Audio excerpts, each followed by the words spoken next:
Hello, my name is Mark Winter, and you are listening to Verse by Verse. Why are you always judging me? You can't judge me. Stop judging me. Have you ever heard some statements like that from someone? Have you ever told that to someone? Is it really true that God says you can't judge?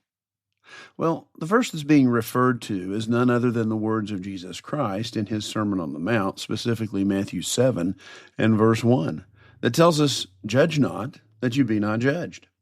Now, on the surface, to many people, this verse is stating that you and I are not to make judgments about anyone's behavior ever for anything. But is that really what Jesus Christ teaches? What do you think? Well, more importantly, what does God think and teach?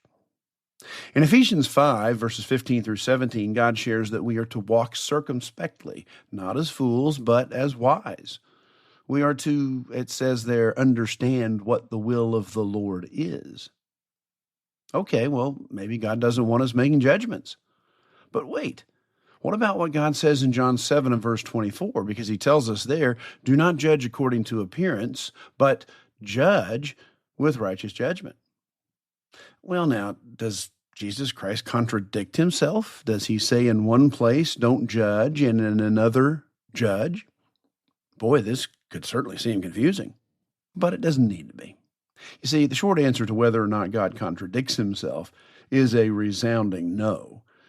God most definitely does not contradict himself. So there must be an explanation for what might at first appear to be a contradiction. Does God want us judging or not? Well, when reading Matthew 7 and verse 1, many people stop reading too soon. You see, they fail to read, or perhaps they simply fail to remember what is shared in the following verse. Verse 2 says, "For with what judgment you judge, you will be judged, and with the measure you use, it'll be measured back to you." Oh, well, this is interesting. What we see here is that Jesus Christ is talking about the manner in which we judge and the motive by which we are to judge. He's definitely not forbidding us to make judgments. Actually, the Bible teaches it is wrong not to make judgments, and that's what we saw in John 7 and verse 24. We are to judge with righteous judgment. You see, Satan is the one that has deceived people into believing the opposite of what God teaches.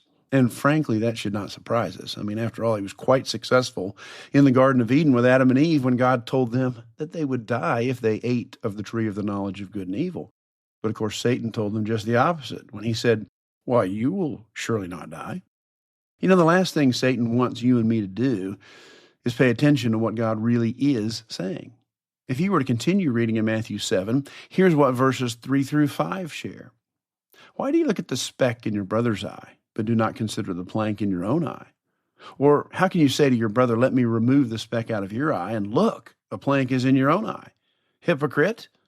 First remove the plank from your own eye, and then you will see clearly to remove the speck out of your brother's eye." You know, we can hardly escape the point that's being made. In our judgments, we should not exaggerate the faults of others, especially when our faults are greater than theirs.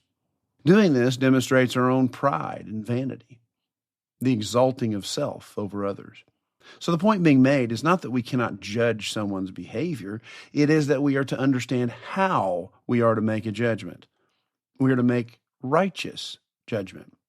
In 1 Corinthians 6, verses 2 and 3, we read, "Do you not know that the saints will judge the world? And if the world will be judged by you, are you unworthy to judge the smallest matters? Do you not know that we shall judge angels? How much more things that pertain to this life?" So far from being instructed not to judge, we are considered by God to be incompetent if we cannot wisely judge.